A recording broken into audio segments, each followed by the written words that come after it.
Match শেষে ক্যামেরায় তাকিয়ে রোনালদো বলছিলেন I am back, I am back. সত্যি তো তাই, রোনালদো ফিরেছেন, রাজার মতোই ফিরেছেন।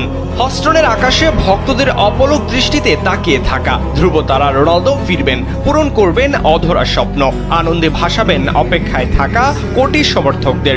রোনালদো তার দায়িত্ব পালনের সময় নেননি। ম্যাচের মাত্র 6 মিনিটেই গোল করে ভাঙলেন ইতিহাস, বনে গেলেন বিশ্বকাপে পর্তুগিজ ইতিহাসের সেরা গোলদাতা।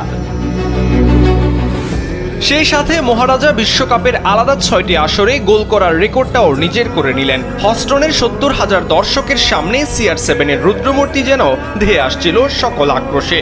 ম্যাচের 17 মিনিটে ফ্রিকিক থেকে গোল করে ব্যবধান দ্বিগুণ করেছিলেন নুনো মেন্ডিস। 39 মিনিটে আবারও গোল করেন রোনালদো। 41 বছর বয়স যেন নিমিষেই নেমে এলো অর্ধেকে। প্রথম ম্যাচে কেপ ভার্দের বিপক্ষে ড্র করার পর পর্তুগাল এবং রোনালদোকে এক হাতে নিয়েছিল সমালোচকরা। উজবেকিস্তানের বিপক্ষে সেই ঝাঁঝি যেন মেটালেন রোনালদো এবং পর্তুগাল। পুরো ম্যাচে এক পেশে 66% বল পজিশন ধরে রেখে 17টি অ্যাটাক, 9টি শট অন টার্গেট নিয়েছেন রোনালদো, ফেলিক্স, বিতিনহারা। মাঝমাঠ নিয়ন্ত্রণে নিয়ে পর্তুগিজরা ম্যাচে উজবেকদের দিশেহারা করেছেন। ব্যক্তিগত পারফরম্যান্সে রোনালদো ছিলেন উজ্জ্বল তারা।